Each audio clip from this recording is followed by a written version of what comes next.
ಏನಾಯ್ತು? ಶಿವಲಿಂಗ ಸೌದು ಹೋಗಿದೆಯಲ್ಲ, ಇದು ಹೇಗಾಯ್ತು? ಯಾಕಾಯ್ತು? ಸೌದು ಹೋಗಿರೋ ಸ್ವಾಮಿಗೆ ನಾನು ಹೇಗೆ ಅಭಿಷೇಕ ಮಾಡ್ಲಿ? ಅಪ್ಪ ನಂಜುಂಡೇಶ್ವರ, ಏನಪ್ಪ ಇದು ಪರೀಕ್ಷೆ? ನನ್ನಿಂದ ಏನಪ್ಪ ಅಪಚಾರ ಆಯ್ತು? ಯಾಕೆ ಸೌದೋಗಿದೆಯಾ ತಂದೆ? ನಾನೇನ್ ತಪ್ಪು ಮಾಡಿದೆ ಹೇಳಪ್ಪ.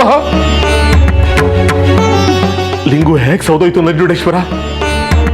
ಇದಕ್ಕೆ ಯಾರು ಕಾರಣ? ಪ್ರತಿದಿನ ಗರ್ಭಗುಡಿ ಒಳಗ್ ಬರದ್ದಾನೆ, ನನ್ನ ಬಿಟ್ಟು ಬೇರೆ ಯಾರು ಬರ್ತಾ ಇರ್ಲಿಲ್ಲ. ದಿನ ನಿನಗೆ ಪೂಜೆ ಮಾಡ್ತಾ ಇದ್ದೆ, ಅಭಿಷೇಕ ಮಾಡಿ ಅಲಂಕಾರ ಮಾಡ್ತಾ ಇದ್ದೆ. ಹೇಗಪ್ಪ ಆಯ್ತು ಇದು? ಪ್ರತಿದಿನ ವಿಧವಾಗಿ ನೀನು ಪೂಜೆ ಮಾಡ್ತಾ ಇದ್ದೆ, ಭಜನೆ ಪೂಜೆ ನಿರಂತರವಾಗಿ ನಡೀತಾ ಇತ್ತು, ನೈವೇದ್ಯನೂ ಇಡ್ತಾ ಇದ್ದೆ. ಆದ್ರೂ ಯಾಕಪ್ಪ ಹೀಗಾಯ್ತು ತಂದೆ? ಇದಕ್ಕೆ ಯಾರು ಕಾರಣ? ಇದನ್ನ ನಾನು ಹೇಗಪ್ಪ ಎದುರಿಸ್ಲಿ? ಅಪ್ಪ ಸ್ವಾಮಿ ನಂಜುಂಡೇಶ್ವರ, ನೀನೇ ದಿಕ್ಕು ತಂದೆ, ಕಾಪಾಡಪ್ಪ. ಇದು ಯಾರ ಕೈವಾಡ, ಯಾರ ಕೃತ್ಯ? ನಿನ್ನನ್ನು ಎದುರಿಸಿ ಉಳಿದವರು ಉಂಟಾ ಸ್ವಾಮಿ? ಯಾರಾದ್ರೂ ನನ್ನ ಮೇಲೆ ತಪ್ಪೊಡಿಸೋದಕ್ಕೆ ಹೀಗೆ ಮಾಡಿದಾರ? ಹೇಳಪ್ಪ ತಂದೆ ನಂಜುಂಡೇಶ್ವರ. ಈ ಭಿನ್ನ ಆಗಿರೋ ಲಿಂಗುನ ನಾನು ಹೇಗಪ್ಪ ಸರಿಪಡಿಸ್ಲಿ ಸ್ವಾಮಿ? ನಾನು ಹೇಗೆ ಸರಿಪಡಿಸ್ಲಿ? ಇದಕ್ಕೇನಪ್ಪ ದಾರಿ? ಸೌದು ಹೋಗಿರೋ ಲಿಂಗುನ ಪೂಜಿಸಬಾರ್ದು ಅಂತಾರೆ, ನಾನು ಹೇಗಪ್ಪ ನಿನ್ ಸೇವೆ ಮಾಡ್ಲಿ? ಯಾಕಪ್ಪ ನನ್ನ ಕೈ ಕೆಟ್ಟಾಕ್ಬಿಟ್ಟೆ?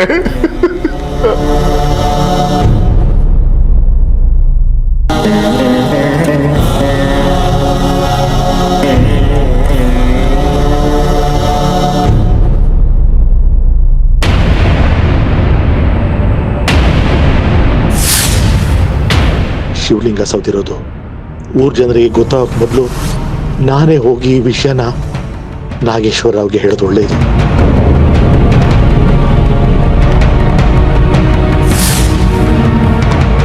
ದೇವಿಕಾ, ಈಗಲಾದ್ರೂ ನಿಜ ಹೇಳು, ನನ್ನ ಮಗಳೆಲ್ಲಿ? ನಿನ್ನ ತಾಳಿ ಮುಟ್ಬಿಟ್ಟು ಹೇಳು, ನನ್ನ ಮಗಳೇ ಎಲ್ಲಿ?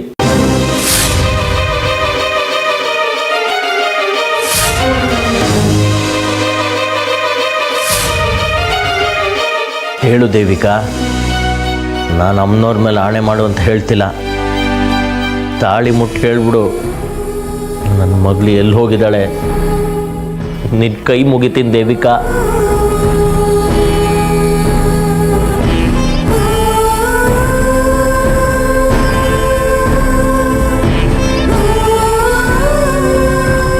ಯಾಕೆ ದೇವಿಕಾ? ನಾನು ಮಾತಾಡ್ತಾನೆ ಇದ್ದೀನಿ, ನನ್ನ ಮಗಳ ಬಗ್ಗೆ ಕೇಳ್ತಾ ಇದ್ದೀನಿ, ನೀನೇನು ಹೇಳ್ತಾನೆ ಇಲ್ಲ. ಯಾಕೆ ಹೇಳ್ತಿದ್ಯಾ ದೇವಿಕಾ?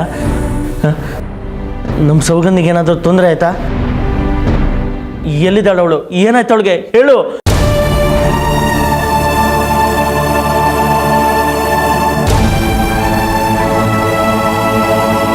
ದಯವಿಟ್ಟು ನನ್ನ ಕ್ಷಮಿಸ್ಬಿಡ್ರಿ.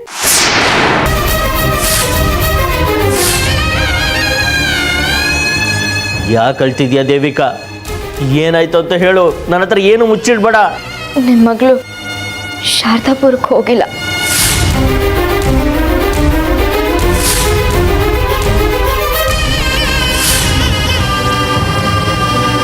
ಹಾಗಿದ್ರೆ ಇನ್ನೆಲ್ಲಿ ಹೋಗಿದ್ದಾಳೆ? ತುಂಬಾ ದೂರ ಹೋಗಿದ್ದಾಳೆ. ದೂರ? ಎಲ್ಲಿ ಹೋಗಿದ್ದಾಳೆ ದೇವಿಕಾ? ಅವಳಿಗೆ ಉಳಿದಿಲ್ಲ ರೀ. ಉಳಿದಿಲ್ಲ ಅಂದ್ರೆ? ಅವಳು ನಮ್ಮನ್ನು ಬಿಟ್ಟು ಹೊರಟೋದ್ಲು.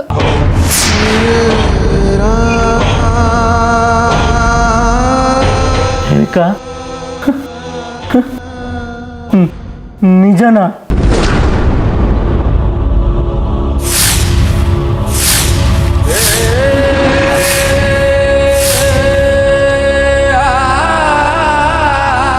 ದೇವಿಕಾ, ನನ್ನ ಮಗಳು ಸೌಗಂಧಿ ಸತ್ತೋದ್ಲ.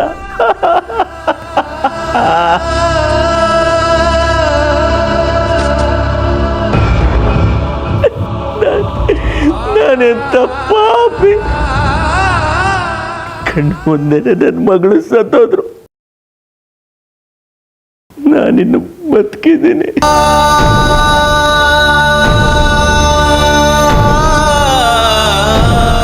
ನಾನೆಂತ ಪಾಪಿ ತಂದೆ ದೇವಿಕಾ.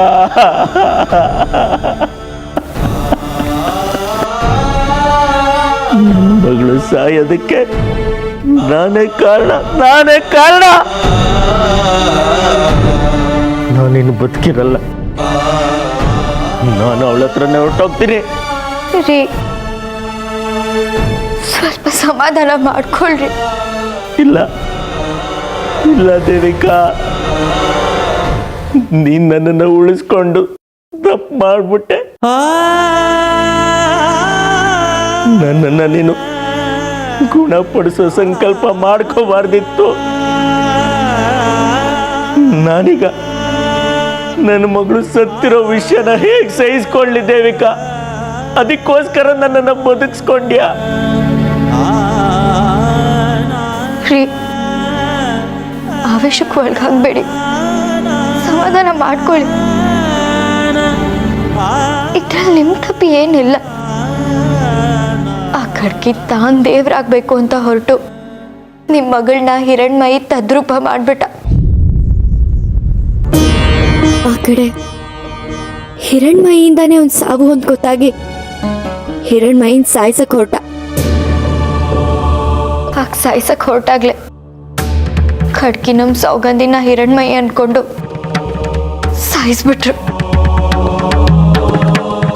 ಅಯ್ಯೋ ದೇವ್ರೇ, ಯಾಕೆ ಹೀಗೆ ಮಾಡ್ಬಿಟ್ಟೆ? ನನ್ನ ಮಗಳಿಗೆ ಯಾಕಿಂತ ಶಿಕ್ಷೆ ಕೊಟ್ಟೆ?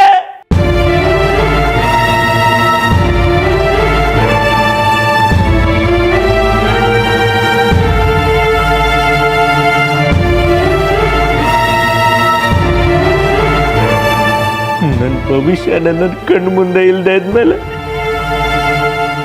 ನಾನು ಬದುಕಿರಲ್ಲ. ನಾನು ಸತ್ತೋಗ್ಬಿಡ್ತೀನಿ. ರೀ, ಹಾಗೆಲ್ಲ ಮಾತಾಡ್ಬೇಡಿ. ನೀವ್ ಸತ್ತೋದ್ರೆ ನಾನ್ ಬದುಕಿರಲ್ಲ ಕಣ್ರಿ. ದಯವಿಟ್ಟು ಆವೇಶಕ್ಕೆ ಒಳಗಾಗ್ಬೇಡಿ, ಸಮಾಧಾನ ಮಾಡ್ಕೊಳ್ರಿ.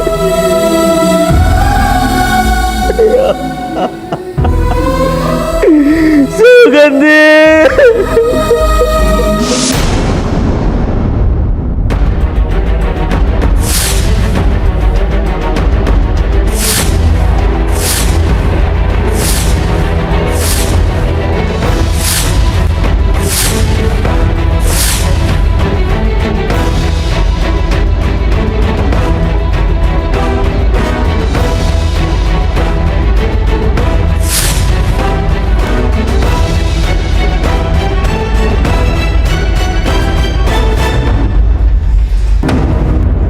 ಶಂಕರದಾಸ ಪಂಡಿತರನ್ನ ಅರ್ಚಕರ ಸ್ಥಾನದಿಂದ ಕೆಳಗಿಳಿಸೋಕೆ ಒಳ್ಳೆ ಅವಕಾಶ ಸಿಕ್ತು. ಮಾಡ್ತೀನಿ ಇದು ನಿನಗೆ.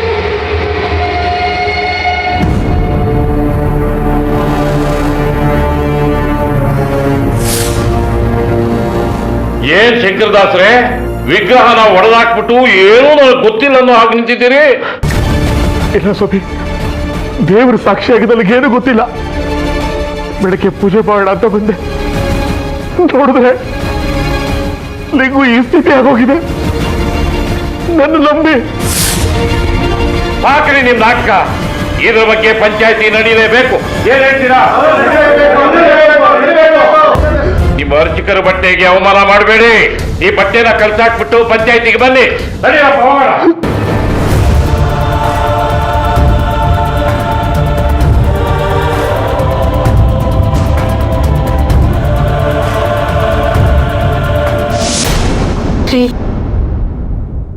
ದೊಡ್ಡ ಪಾಪಿ ನಾನು.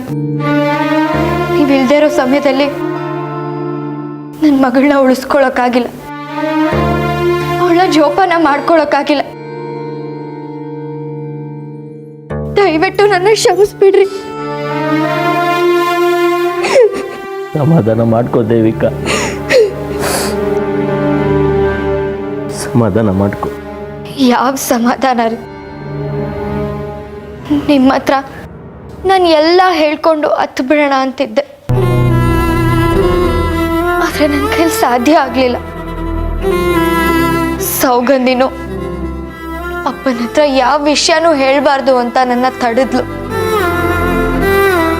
ಅವಳಿನ್ನು ಆತ್ಮವಾಗಿ ಅಳಿತಿದ್ದಾಳೆ, ಇನ್ನ ಮೋಕ್ಷನೇ ಸಿಕ್ಕಿಲ್ಲ. ತನ್ನ ತಪ್ಪಿಗೆ ಈಗಲೂ ಸಂಕಟ ಪಡ್ತಿದ್ದಾಳೆ. ನಾನೆಂತ ಪಾಪಿ, ನನ್ನ ಮಗಳನ್ನ ಕಳ್ಕೊಂಡೆ.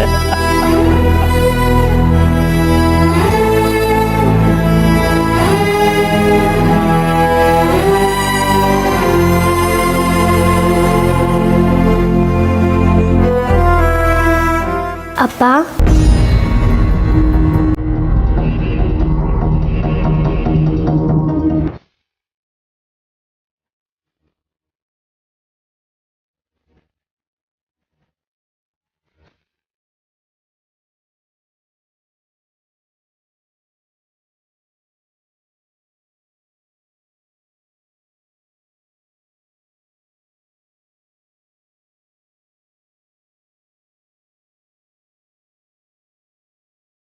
ಸುಗಂಧಿ,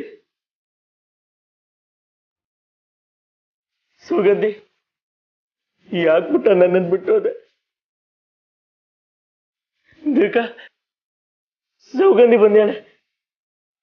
ಸೌಗಂಧಿ, ಹೇಳು ಕಂದ, ಯಾಕೆ ಪಾಪಿ ಅಪ್ಪನ ಬಿಟ್ಟು ಹೋದೆ? ನೀನಿಲ್ದೆ ನಾನು ಹೇಗ್ ಬದುಕಿರ್ಲಿ ಪುಟ್ಟ? ನೀನಿಲ್ದೆ ಬದುಕೋ ಶಕ್ತಿ ನನಗೆ ಖಂಡಿತ ಇಲ್ಲ ಅಮ್ಮ. ಅಪ್ಪ, ಸಮಾಧಾನ ಮಾಡ್ಕೊಳ್ಳಿ. ನನ್ನ ಋಣ ಇದ್ದಿದ್ದೇ ಇಷ್ಟು ಅಂತ ಅನಿಸುತ್ತೆ. ನಾನೇ ದುಡುಕ್ಬಿಟ್ಟೆ. ಅದಕ್ಕೆ ಆ ದೇವ್ರು ನನಗೆ ಸರಿಯಾದ ಶಿಕ್ಷೆ ಕೊಟ್ಟಿದ್ದಾರೆ. ನಿಮ್ಮ ಜೊತೆ ಬದುಕೋ ಯೋಗ ಇಲ್ಲ ಅನಿಸುತ್ತೆ ನನಗೆ. ಪಾಪಿ ನಾನು. ಅಯ್ಯೋ ಮಗಳೇ, ನಿನ್ನನ್ನು ಈ ಸ್ಥಿತಿಲಿ ನೋಡಿ ನಾನು ಹೇಗಿರ್ಲಿ, ಹೇಗೆ ಸಹಿಸ್ಕೊಳ್ಳಿ? ಅಪ್ಪ, ಸ್ವಲ್ಪ ದಿನ ಕಳೆದ್ರೆ ದುಃಖ ಎಲ್ಲ ಹೋಗುತ್ತೆ. ನೀವು ಮೊದಲನಾಗಬೇಕು ಅನ್ನೋದು ನನ್ನ ಆಸೆ ಆಗಿತ್ತು. ಅದಕ್ಕೆ ದೇಶಿಕರು ನನಗೆ ಸಹಾಯ ಮಾಡಿದ್ರು. ಅಮ್ಮ ಬೆನ್ನಿಗೆ ನಿಂತರು. ನೀನು ಬದುಕುಳಿದ್ಬಿಟ್ಟೆ. ನಿನಗೆಲ್ಲ ಅರಿವಿಗೆ ಬಂತು. ನೀನು ಚಿಂತೆ ಬಿಟ್ಬಿಡು. ನೀನು ನನಗೋಸ್ಕರ ಜೀವಂತವಾಗಿರಬೇಕು. ಅಮ್ಮ ಜೊತೆ ಸುಖವಾಗಿರು ನೀನು. ನಾನು ಸತ್ತೋಗಿರ್ಬೋದು, ಆದರೆ ನಿಮ್ಮ ನೆನಪಿನಲ್ಲಿ ನಾನು ಜೀವಂತವಾಗಿರ್ತೀನಿ. ನಿಮ್ಮನ್ನ ನಾನು ಖಂಡಿತ ನೋಡ್ತಾ ಇರ್ತೀನಿ. ನಿಮ್ಮ ಜೊತೆನಲ್ಲೇ ನಾನು ಇರ್ತೀನಿ. ನನ್ನನ್ನು ನೀವು ನೋಡ್ಬೋದು, ನಿಮ್ಮನ್ನು ನಾನು ನೋಡ್ತೀನಿ. ನನಗೆ ಮೋಕ್ಷ ಸಿಗೋವರೆಗೂ ನಾನು ಹೀಗೆ ಇರ್ತೀನಿ. ನೀವು ಸಂತೋಷವಾಗಿರಿ. ಅಮ್ಮ, ಅಪ್ಪನ ಚೆನ್ನಾಗಿ ನೋಡ್ಕೊ. ಅವರಿಗೆ ಧೈರ್ಯ ಹೇಳು. ಎಲ್ಲ ಒಳ್ಳೇದೇ ಆಯಿತು. ಆಯ್ತು ಕಂದ, ಹೇಳ್ತೀನಿ. ಅಪ್ಪ, ನನ್ನ ಚಿಂತೆ ಬಿಟ್ಬಿಡಿ. ನೀವು ಚೆನ್ನಾಗಿರಿ. ಇಲ್ಲ ಮಗಳೇ, ನಾವಿಬ್ರು ಇಲ್ಲಿರೋದಿಲ್ಲ. ನಮಗೆ ಮನಶಾಂತಿ ಬೇಕಾಗಿದೆ. ನಾವು ದೂರದ ಕಾಶಿಗೆ ಹೋಗ್ಬಿಡ್ತೀವಿ.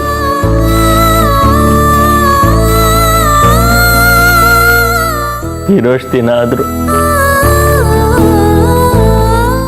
ಒಳ್ಳೆ ರೀತಿಯಲ್ಲಿ ಜೀವನ ಮಾಡ್ತೀವಿ. ಆಯ್ತಪ್ಪ, ಹೊರಡಿ. ಎಲ್ಲ ಒಳ್ಳೇದಾಗುತ್ತೆ.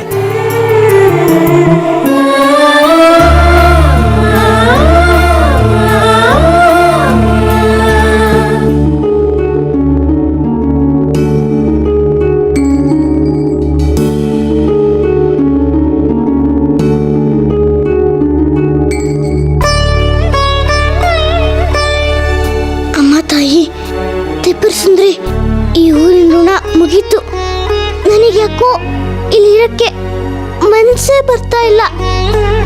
ಅಪ್ಪ ಅಮ್ಮ ಅಜ್ಜಿ ತಾತ ಎಲ್ಲರೂ ನನ್ನ ಬಿಟ್ಟು ಹೋದ್ರು. ಇನ್ನು ನಾನೇ ಹೊರಳಿದ್ರೆ ಅವರೆಲ್ಲ ನಂಗೆ ತುಂಬಾ ನೆನಪಾಗ್ತಾರೆ. ವಿರೂಪಾಕ್ಷ ಶಾಸ್ತ್ರಿಗಳು ನನ್ನನ್ನ ತುಂಬಾ ಬಲವಂತ ಮಾಡಿದ್ರು. ನನ್ನ ಸೊಸೆ ಅವಳ ಮಗಳಿಗಿಂತ ನೀನನ್ನ ತುಂಬಾ ಹೆಚ್ಚಾಗಿ ನೋಡ್ಕೊಂತಾಳೆ ಅಂತ. ಆದ್ರೆ ಏನ್ ಮಾಡ್ಲಿ, ಅವ್ರ ಪ್ರೀತಿ ವಾತ್ಸಲ್ಯಕ್ಕೆ ಕಟ್ಬಿದ್ದು ಇಲ್ಲಿರಕ್ಕಾಗತ್ತಾ? ರಶ್ಮಿ ಅಮ್ಮ ನನ್ನ ಸ್ವಂತ ತಾಯಿ ಅಲ್ಲದೆ ಇದ್ರು ಹೆತ್ತಿರೋ ತಾಯಿಗಿಂತ ತುಂಬಾ ಚೆನ್ನಾಗಿ ನೋಡ್ಕೊಂತ ಇದ್ರು. ನನಗೆ ಇಲ್ಲಿರಕ್ಕಾಗ್ತಿಲ್ಲ ತಾಯಿ, ನಾನು ಹೊರಡ್ತೀನಿ. ನಾನು ಬಂದ ಕೆಲಸ ಆಯ್ತು ಅನ್ಕೊಂತೀನಿ. ಆ ದುಷ್ಟ ಕಡ್ಕಿನ ಸಂಹಾರ ಮಾಡಿದ್ದಾಯ್ತು. ಜನ ಎಲ್ಲ ನೆಮ್ಮದಿ ಖುಷಿಯಾಗಿದ್ದಾರೆ. ಈ ಊರ್ ಜನನ ದೃಷ್ಟಿಯಿಂದ ಕಾಪಾಡೋದು ನಿನ್ ಜವಾಬ್ದಾರಿ ತಾಯಿ. ದೇಶಿಕರು ಬೇರೆ ಇಲ್ಲ, ಅವ್ರಿಗೆ ಹೇಳೋಗೋಣ ಅಂತಿದ್ದೆ. ನಿನಗೆ ಹೇಳಿದ್ರೆ ದೇಶಿಕರಿಗೆ ಹೇಳ್ದಾಗೆ. ಆದ್ರೆ ಒಂದ್ ಅರ್ಥ ಆಗ್ತಾ ಇಲ್ಲ ತಾಯಿ. ಅಪ್ಪ ಅಮ್ಮ ಅಜ್ಜಿ ತಾತ 4 ಜನನು ಸತ್ತಾಗ ದೇಶಿಕರು ಒಬ್ಬರೇ ಇರಲಿಲ್ಲ. ಅವರಿಗೆ ದುಃಖ ತಡ್ಕೊಳ್ಳೋ ಶಕ್ತಿ ಇಲ್ಲ. ದೇಶಿಕರು ನಮ್ಮ ಮನೆಯವ್ರ ಮೇಲೆ ತುಂಬಾ ಪ್ರೀತಿ ಇಟ್ಕೊಂಡಿದ್ರು. ಆದ್ರೆ ಯಾಕೆ ಬರ್ಲಿಲ್ಲ ಅನ್ನೋದೇ ಪ್ರಶ್ನೆ ಆಗಿದೆ ನನಗೆ. ಶಾಸ್ತ್ರಿಗಳು ತುಂಬಾ ಒಳ್ಳೆಯವರೇ, ಅವ್ರಿಗೆ ನಾನು ಎಷ್ಟು ಧನ್ಯವಾದ ಹೇಳಿದ್ರು ಸಾಲದು. ಇನ್ ಮುಂದೆ ದೇವಸ್ಥಾನ ತುಂಬಾ ಚೆನ್ನಾಗಿ ನಡಿಬೇಕು ಅಂದ್ರೆ ಅದಕ್ಕೆ ಶಾಸ್ತ್ರಿಗಳೇ ಧರ್ಮದರ್ಶಿ ಆಗಿರ್ಬೇಕು. ನಿನ್ನ ಆಶೀರ್ವಾದ ಈ ಭಕ್ತಿ ಮೇಲೆ ಯಾವಾಗಲೂ ಇರ್ಲಿ ತಾಯಿ. ಎಲ್ಲಿ ಹೋಗ್ಬೇಕು ಏನ್ ಮಾಡ್ಬೇಕು ಅನ್ನೋ ತಿಕ್ಕೆ ತೋಚಲ್ಲ ನಂಗೆ. ಹೋಗ್ತೀನಿ, ಹೋಗ್ಲೇಬೇಕು, ಬೇರೆ ವಿಧಿನೇ ಇಲ್ಲ. ಎಲ್ಲ ನಿನ್ ಮೇಲೆ ಭಾರ ಹಾಕಿದ್ದೀನಿ ಅಷ್ಟೇ. ಕಾದು ಕಾಪಾಡ್ತೀಯಾ ಅನ್ನೋ ನಂಬಿಕೆ ನನಗಿದೆ. ನೀನ್ ಕಾಪಾಡ್ತೀಯಾ?